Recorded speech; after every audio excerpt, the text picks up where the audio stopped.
할렐루야.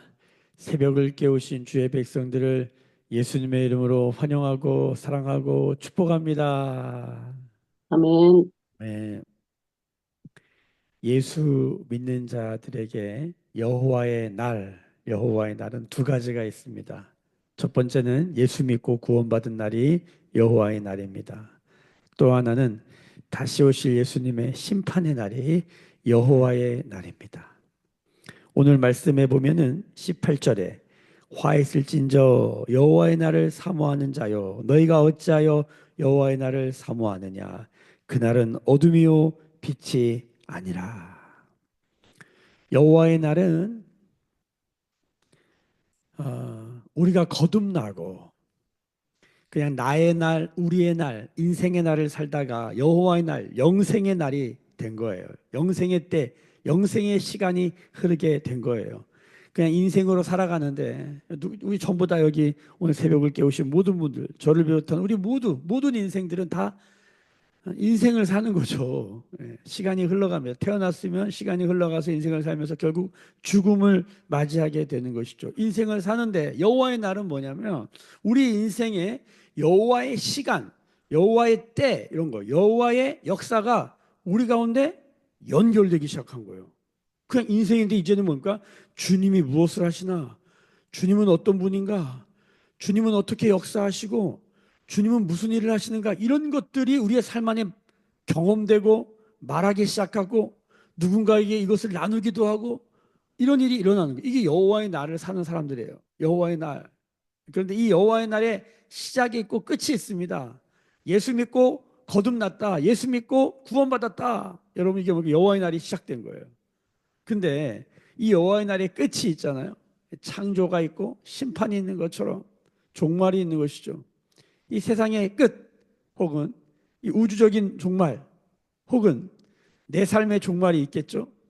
태어났으면 반드시 죽으니까 그 종말이 야 이제 종말은 구원의 때구나 이렇게 생각했던 사람들이 오늘 말씀 듣고 깜짝 놀라는 거예요.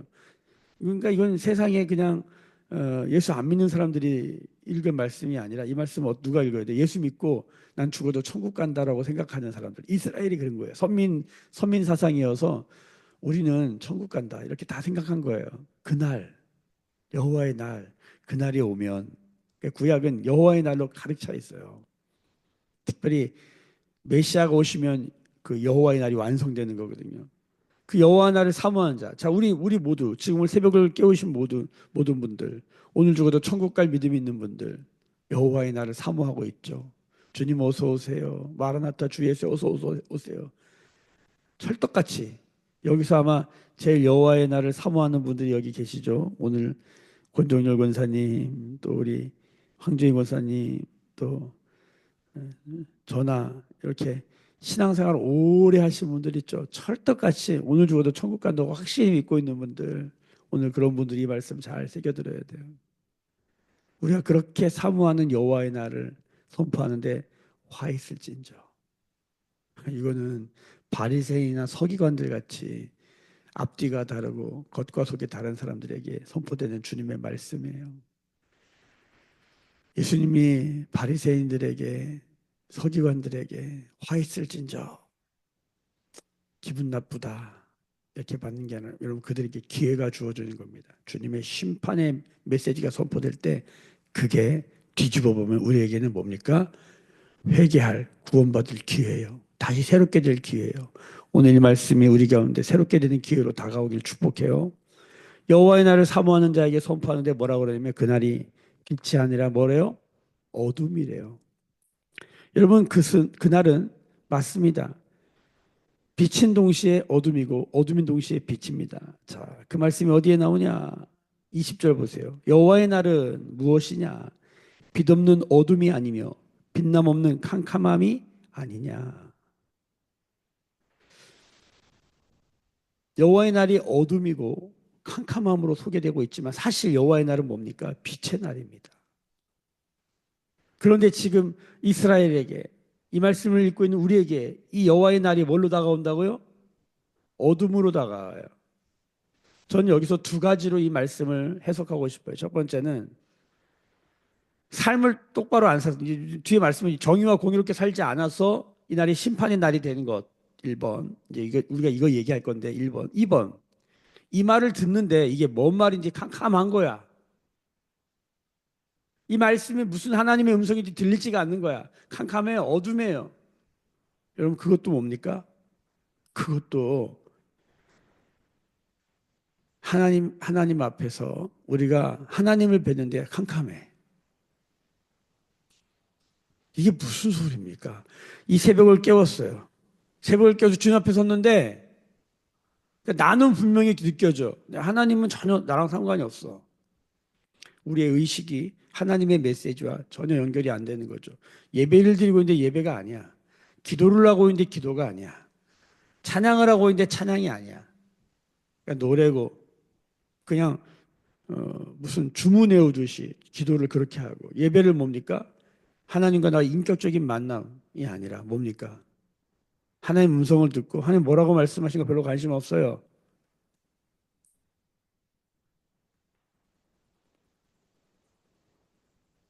형식은 있는데 내용은 없고 나를 살고 있는데 나를 사는 게 아니고 이렇게 살면 여호와의 날이 빛이 아니라 어둠일 것이고 여호와의 날이 구원이 아니라 심판이 되는 것입니다. 지금 이스라엘에게 여호와의 날이 뭐가 된 거예요? 심판이 되는 거예요. 그 심판이 우리에게 빛으로 다가오는 게 아니라 시커먼 어둠으로 캄캄함으로 다가오고 있는 것을 경고하고 있어요. 이거를 19절에 어떻게 표현하고 있냐면 마치 사람이 사자를 피하다가 곰을 만나거나 혹은 집에 들어가서 손을 벽에 대었거나 뱀에게 물림 같도다. 우리가 이 이야기 많이 하잖아요. 가장 사람은 다 평안하고 안전하게 살기로 원하죠. 평안하고 안전을 구하기 위해서 길을 가는데 사자를 만나서 피했어요. 어휴 무서워 막 도망가서 도망가다 보니까 곰을 만나서 또 도망가. 그래서 이제 집이라고 생각하는 게 딱 앉아가지고 이제 됐다고 딱 놓고 벽에 기대가지고 아이고 이제 살았다 그런데 거기서 뱀에게 확 올렸다는 거예요. 그러니까 우리는 한 번도 이 어둠을 이 뱀을 한 번도 직면해 본 적이 없는 거예요. 말하자면 무슨 소리입니까? 내 삶의 본질적인 문제, 진짜 우리의 문제를 직면하여 대하잖아요. 그냥 잠깐 넘어가면 되는 거예요. 그냥 예, 내 삶의 문제를 내 존재를 직면하면 너무 힘들거든요. 그러니까 안 보는 거예요. 정신없이 사는 거예요. 그냥 바쁘게 사는 거예요. 그냥 주님 앞에 앉아서 주님 앞에 주님의 빛 앞에 주의 말씀 앞에 앉아서 주님과 깊이 있게 대화하고 뭐 이런 걸 별로 안 좋아하는 거예요. 우린 바쁜 거예요. 너무 할 일이 너무 많은 거예요. 주님께 10분, 15분 드리지 않아요. 정직하게 우리가 돌아봐야 됩니다. 우리 여기 왜 나와 있나요? 우리 새벽을 왜 깨웠을까요?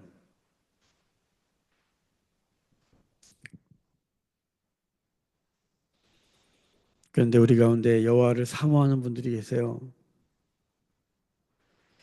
21절부터 25절까지는 우리가 주일날 들었던 말씀입니다. 주님이 그렇게 좋아하는 예배를 받지 않으시겠대요. 왜 여호와의 날이 심판의 날이 됐습니까? 예배에 실패했기 때문입니다. 여호와의 날이 심판이 되는 날은 뭐 어떻게 된다고요? 예배에 실패한 거예요. 예배에 실패했다는 게 뭐예요? 우리가 주일날 말씀드렸잖아요. 4장 말씀해 보면은 장소는 찾는데 여호와를 찾지 않는다는 거예요. 장소는 찾는데 여호와를 찾잖아요. 거룩한 장소는 그렇게 찾아다녀. 길갈로, 베델로, 심지어는 부엘세바까지 가서 예배를 드려. 교회를 여기저기 다니면서 시스템, 프로그램, 인테리어, 내가 있기에 편한 장소 그런 건 엄청 찾아다녀. 그래 내 안에 있는 뱀은 발견하지 못해. 큰 교회 다니는데 뱀에게 물린 사람들 많고 작은 교회 다니는데 뱀에게 물린 사람 더 많고 그러니까 이왕이면 큰 교회 다니는데 뱀에게 물린 사람 많고 여러분 예배에 실패하면 여호와의 날이 심판의 날이 됩니다. 예배가 실패된다는 게 뭡니까? 장소는 찾는데 하나님을 찾지 않는 거예요. 말씀을 듣는데 하나님의 음성에는 관심이 없는 거예요. 오늘 지금 나에게 하나님 뭐라고 말씀하시나?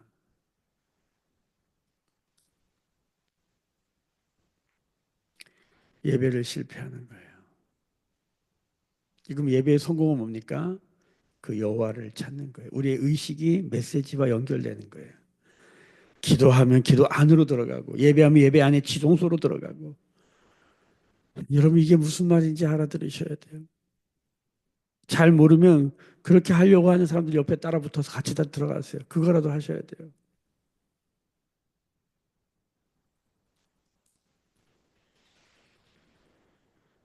하나님은 정의와 공의를 원하시는 것이죠.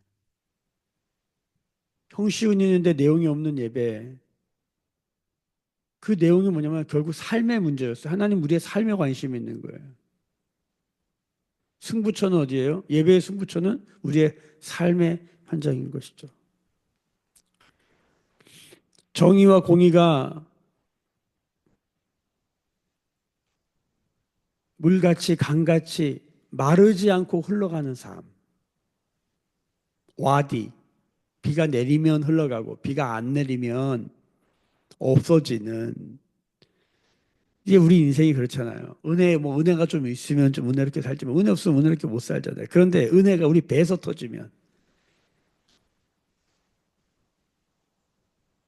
비가 위에서 내리면 흘러가는데 와디 비가 안 내리면 안 흘러가. 근데 밑에서 생수의 강이 터지면 계속 흘러가는 것이죠. 그래서 성경은 위로부터 부어지는 것뿐만 아니라 우리 안에서도 터져야 된다고 얘기하는 거예요. 신앙의 시작은 위로부터 내리는 은혜로 삽니다. 그러나 결국은 우리 배에서 터지는 삶으로 가야 돼요. 그래야 상황과 환경과 우리의 삶의 주변에 어떠한가 상관없이 상대방이 어떠한가 상관없이 우리는 하나님의 정의와 공의, 하나님의 사랑을 따라 살게 되는 거예요. 상대방이 잘하면 나도 괜찮아. 상대방이 못하면 나도 안 돼. 그럼 주도권이 상대방에게 있는 거 아니에요? 부부싸움 같은 거 하다 보면은 당신이 이렇게 말하고 당신이 이렇게 잘하면 나도 잘할 거야. 여기에 걸려 있으면 신앙이 여기에 걸려 있잖아요. 뭐가 똑같냐면 예배당에 왔는데 찬양이 너무 좋아. 그러면 은혜 받아. 사실 다 그렇잖아요. 근데 여러분 이 시당에서 넘어가야 됩니다. 앞에서 찬양 인도자가 어떻든 예배당 상황이 어떻든 여러분 우리가 그 주님의 음성을 듣고자 하는 마음, 그 주님을 찾고 구하고 두드리는 마음, 주님을 사모하는 마음, 그 하나님을 향한 믿음과 소망과 사랑이 나를 이끌어간다. 그럼 예배가 어떻게 됐어요? 어떠한 상황에서 예배할 수 있다라고 말하는 것이죠. 이런 삶이 풀어지면 우리가 영적 주도권을 상대방에게 주지 않습니다. 용서를 저 사람이 하면 나도 하는 게 아니라 내가 그냥 용서하는 것이에요. 내 입에서 계속 생생하게 나오는 것이죠. 정의와 공의가 계속 흘러나오는 거예요. 정의가 뭐라고요? 잘 판단하는 거예요. 공의가 뭐라고요? 하나님이 주신 걸로 하는 거예요. 정의가 뭐라고요? 뭘 어떻게 판단해요? 하나님이 선택하는 걸 나도 선택하는 거예요.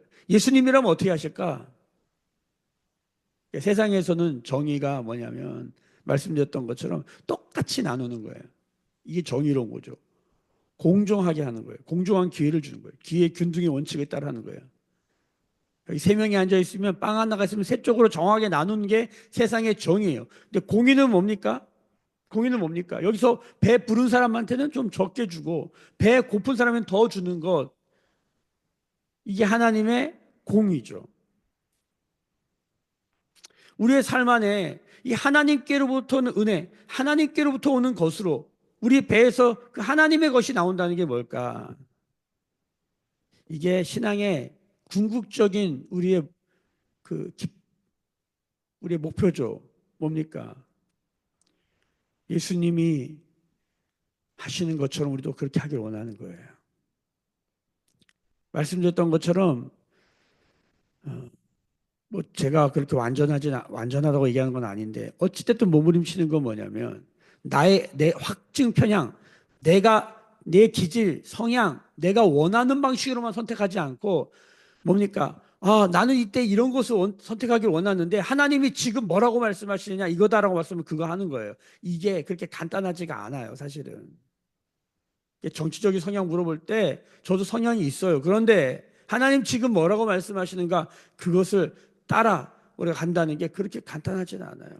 우리의 의식이 하나님 메시지 연결한다는데 그냥 넉넉히 앉아 있어서 되는 게 아니라 주님 앞에 집중하는 믿음이 필요한 것이죠. 주님께 우리의 시간과 공간을 구별하는 믿음이 필요한 거예요.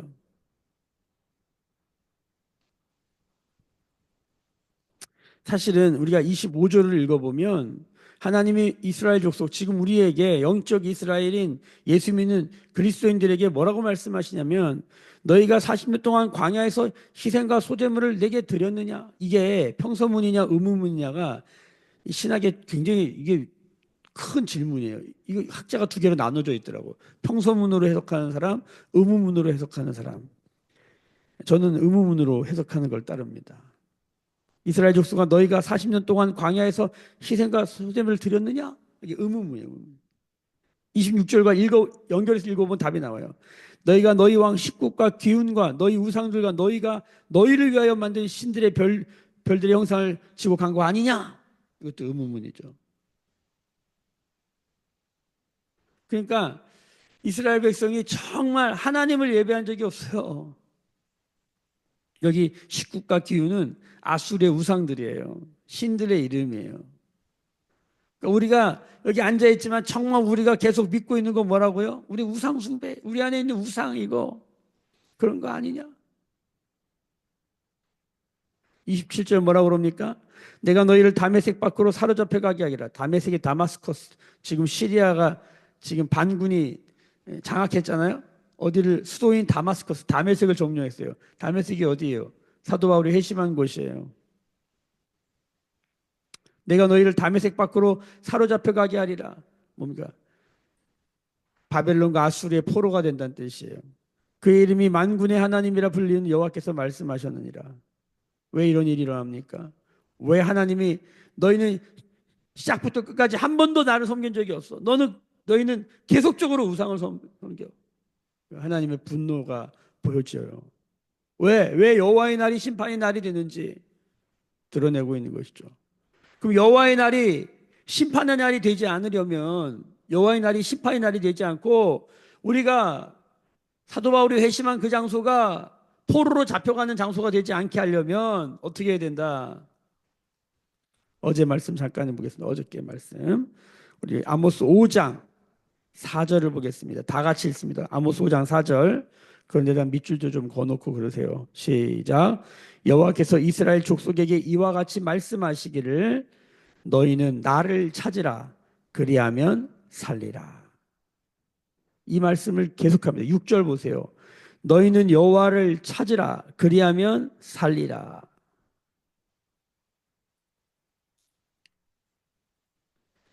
18절에 보세요. 묘성과 삼성을 만드시며 사망의 그늘을 아침으로 바꾸시며 낯을 어두움의 밤으로 바꾸시며 바닷물을 불러 지면에 쏟으시는 이를 찾으라. 그의 이름은 여호와시니라. 14절 보세요. 14절. 너희는 살려면 선을 구하고 악을 구하지 말지어다. 만군의 하나님 여호와께서 너희의 말과 같이 너희와 함께 하시리라. 그리고 오늘 말씀에 오늘 5장 24절입니다. 오직 정의를 물같이 공의를 마르지 않는 강같이 흐르게 할지어다. 여호와를 찾는다. 여기에 우리의 모든 숙제가 담겨 있는 것이에요. 여호와를 찾는다. 여러분 기도하면 주님의 임재 안으로 들어가는 은혜가 있어야 돼요. 어떻게 들어갑니까? 오직 예수님의 이름 붙들고 예수님의 이름으로 기도하면서 예수님 바라보면서 믿음으로 들어가는 것이죠. 다른 길이 없어요. 오직 믿음으로만 들어가요.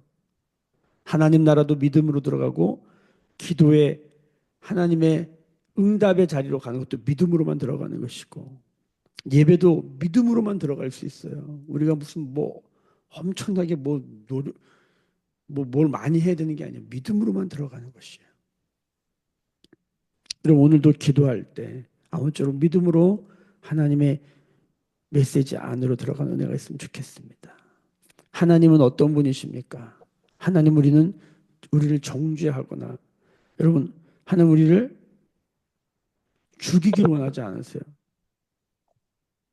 하나님은 꺼져가는 등불을 끄지 아니하시고 하나님은 상한 갈대를 꺾지 아니하시고 하나님 우리를 살리기 원하시죠. 우리가 호세아를 통해서 우리는 알게 됐어요. 하나님이 얼마나 뜨거운 사랑으로 우리를 사랑하고 있는지. 여러분 호세와 요엘 안에서 순서는 이렇게 적혀 있지만 실제로 역사적으로 그리고 실제로 가장 선지서 중에 가장 먼저 쓰여진 책이 뭐냐? 아모스예요. 그러니까 아모스를 읽고 다음에 뭐를 읽어야 되는 거예요? 호세아를 읽어야 되는 거예요. 심판과 정의가 먼저고 그래야 하나님의 사랑을 제대로 발견해요. 사도 바울도 이것을 사도행전에 보면 그, 그 총독에게 복음을 전할 때 보면 하나님의 심판을 먼저 설명해요. 저녁이 되면 아침이에요. 하나님의 심판이 있어요. 하나님의 심판이 있어요. 모든 사람이 한번 태어나면 죽어요. 그 죽음이 하나님의 심판이 있다는 걸 우리가 복음을 전할 때마다 선언하지 않습니까? 심판이 있다. 그날은 빛의 날이 아니라 캄캄한 날이다. 이렇게 시작해요. 저녁을 먼저 알려주는 거죠. 심판을 먼저 알려주는 거예요. 근데 그 심판 안에 들어가서 하나님의 마음을 보면 하나님 우리를 심판하시고자 하는 게 아니라 하나님의 본심은 우리에게 재앙을 내리시는 게 아니에요. 하나님의 생각은 우리의 생각과 달라서 재앙과 저주를 주시고자 하는 것이 아니라 평안과 생명과 평안을 주시기를 원한다라고 말하잖아요. 그러니까 우리가 이 하나님의 심판 앞에서 두려워 떨리지만 우리가 여기서 도망가면 안 돼요. 제발. 기분 나쁘다고 힘들다고 도망가면 안 돼요. 그 심판 앞에서 하나님 예수 그리스도의 이름을 붙들고 주님 부르실 때 우리는 뭘 발견하게 됩니까? 그 예수 그리스도의 그 이름 안에서 흘러나오는 그 피 묻은 사랑을 경험하게 되는 거예요. 이거는 제가 이 말을 하는 것이지. 이것은 우리 각자가 주님 앞에 나가서 여러분 각자가 하나님 앞에 1대1로 경험해야 하는 것입니다. 여러분 예수의 이름을 부르십시다. 누구든지 주의 이름을 부른 자는 구원을 얻으리라. 믿으십니까? 아멘. 단순합니다. 오늘도 기도할 때 예수의 이름으로 예배하면서 예수의 이름으로 오늘도 살아가면서 예수의 이름으로 살아갈 때 우리의 의식이 하나님의 메시지를 만나면 우리의 의식이 우리의 내면과 연결돼서 그 내면 안에서 하나님과 연결되는 이 길이 사실은 빛의 길이에요. 사실은 믿음으로만 가는 길이에요. 하나님 안에서 우리가 믿음으로만 하나님을 경험할 수 있는 거예요. 오늘도 우리가 여호와의 날이 심판의 날, 여호와의 날이 포로로 잡혀가는 날, 여호와의 날이 망했다라고 말하는 날이 아니라 여호와의 날이 구원의 날이요, 여호와의 날이 창조의 날이요, 여호와의 날이 거듭나는 날이요, 여호와의 날이 회개하고 돌이키는 날이요, 여호와의 날이 다시 기쁨과 의와 평강과 희락을 회복하는 날이 되기를 예수님의 이름으로 소망하고 축복합니다. 오늘 우리가 어떻게 살 것인가? 하나님 위로부터 부어지는 은혜로 살기를 원합니다. 동시에 우리 안에서 생수의 강으로 터지는 정의와 공의의 삶을 살기를 원합니다. 내가 도와야 될 자가 누구입니까? 주님 나도 힘없습니다. 나도 연약합니다. 나도 배고픕니다. 나도 힘듭니다. 그래서 주님 말씀하시는 거예요. 줘라. 내가 흔들어 넘치게 할 것이다. 할렐루야. 여러분 용서를 주세요. 사랑 받기를 원하는 것이 아니라 사랑을 주세요. 나도 힘들어 죽겠는데요. 네, 주님 말씀하십니다. 주면 넘치게 될 것이다. 이게 하나님 나라의 원리예요. 저 사람이 이렇게 하면 저도 할게요. 백날 해보세요. 안 됩니다. 똑같습니다. 평행선입니다. 용서는 주도적으로 하는 것이요. 사랑은 주도적으로 해야 되는 거예요. 그렇죠? 사랑하면 하지 말래도 하잖아요.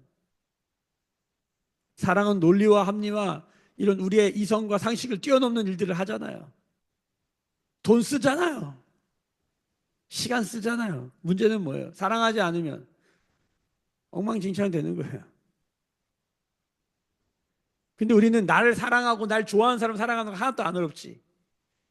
근데 나 안 사랑해. 날 미워해. 근데 그게 남도 아니야. 가족이야. 정의와 공의는 어디서 실현돼야 됩니까? 여기서 실현돼야 됩니다. 때로는 원수 같은 인간들, 자기가 잘못하고 나를 억울하게 하는 사람들. 그럼 정의가 뭡니까?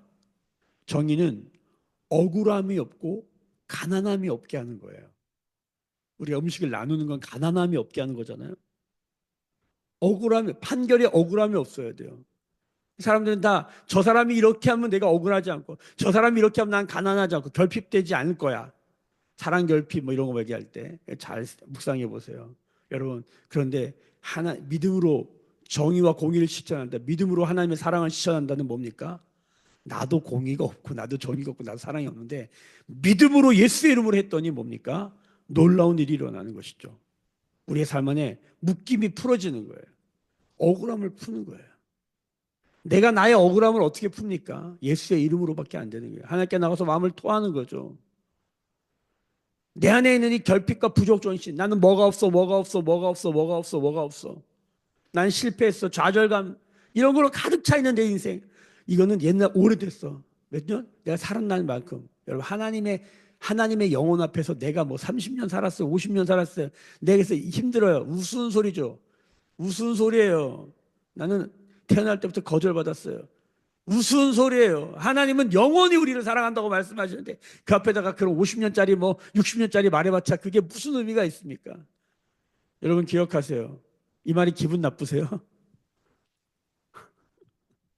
여러분, 하나님 앞에 서는 믿음이 뭡니까? 하나님 앞에 서 있다는 게 뭐예요? 여러분, 억울함과 가난함을 푸는 게 뭐라고요? 정의예요. 내 거부터 풉시다, 내 거. 내 안에 억울함이 뭐예요? 누구 때문에, 누구 때문에, 누구 때문에. 내 안에 가난함이 뭐예요? 부족감, 결핍감이 뭐예요? 뭐 때문에, 뭐 때문에, 뭐 때문에. 멈춰라. 믿음으로 여호와는 나의 목자시니 내게 부족함이 없다. 여호와가 채우시는 충만한 삶. 여러분, 이 세계에 들어와야 되지 않겠습니까? 성령 충만 이거 아닙니까? 나의 힘이 되신 여호와요. 여호와가 나의 힘이 된다는 게 뭔지 알아야 돼. 우리의 의식이 이 메시지에 연결되어 있어야 돼요. 여호와가 나의 힘이 된다는 게 뭡니까? 내가 뭘 한다. 내가 뭘 하는 근거가 무엇인가? 저 사람이 이렇게 하면 이렇게 할 거야. 힘의 근거가 저 사람에게 있는 거예요. 근데 여호와가 나의 힘이라고 말하는 자들은 힘의 근거가 내가 이렇게 말하고 이렇게 행동하는 근거, 내가 용서하고 내가 먼저 사랑하고 내가 먼저 없는데도 먼저 나누고 그 근거는 무엇입니까? 여호와가 나의 힘이 되고 여호와가 나의 힘이 되고 부족함이 없는 삶. 주님이 중심이 된 삶. 이 꿈 같은 이 삶. 제가 위례에서 한 달에 월세, 우리 교회가 월세를 어마어마하게 내 너무 힘들었어요. 너무너무 힘들었어요. 정말 너무너무 힘들었어요. 근데 그 월세를 받는 집주인이 이렇게 앞에 왔어요. 그래서 저한테 얘기하는 거예요. 그분은 건물도 여러 개고 월세를 받는 사람인데 뭐라고 그런지 아세요? 너무 힘들대. 월세를 내는 사람 앞에서 월세를 받는 사람이 자기 너무 힘들대. 그 제가 이렇게 듣다가 많이 힘드시군요. 얼마나 힘드세요. 제가 세입자고 우리가 세입자고 그분이 이제 주인인데 너무 힘들 때 들어보니까 결핍 정신이야. 그래서 어떤 마음으로 월세를 냈냐면 맞다. 월세를 뺏기는 게 아니라 뭡니까? 저런 부족감에 시달리는 분들에게 월세를 축복함을 드리는 거예요. 그분들이 잘 살도록 도와드리는 거죠. 월세를 이렇게 내는 거예요. 할렐루야. 여러분 잘 한번 묵상해 보세요. 결핍 존신, 부족 존신 사는가? 여호와가 나의 힘이 되고 여호와 때문에 부족함이 없는 삶을 사는가? 여러분, 결혼을 해도 부족하고 결혼을 안 해도 부족해. 남편이 있어도 부족하고 없어도 부족해. 결혼을 하기 전에는 결혼 안 해서 뭐 때문에 계속 고민하더니 결혼하더니 또 그것 때문에 한 번도 결핍이 떠나간 적이 없어. 예수를 믿는 것이에요? 기도는 예배는 뭐하러 한 거예요, 그동안?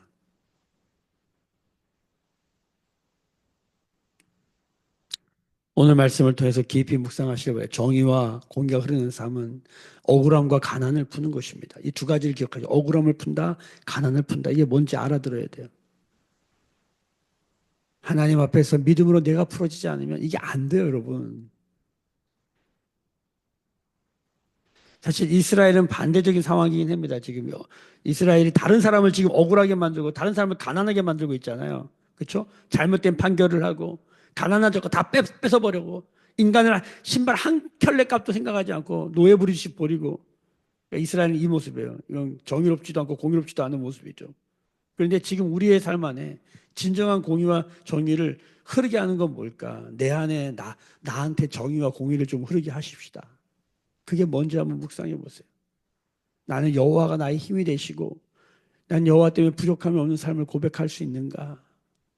오늘 이 깊은 우물을 파는 우리 모두가 되기를 예수님의 이름으로 축복합니다. 기도하겠습니다.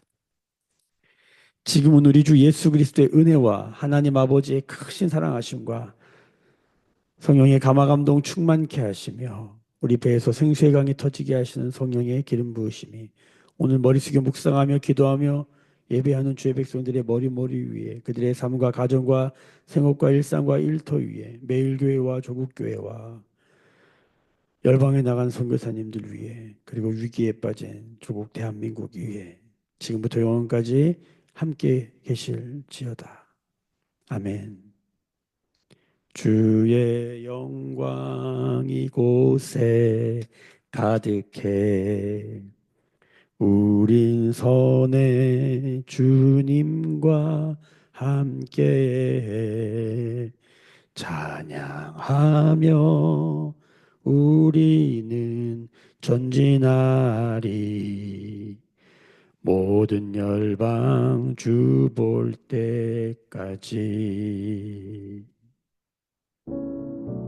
오늘도 주신 말씀 붙들고 주 앞에 깊이 나아가는 은혜의 시간 되시길 축복합니다. 다 함께 통성으로 기도하겠습니다.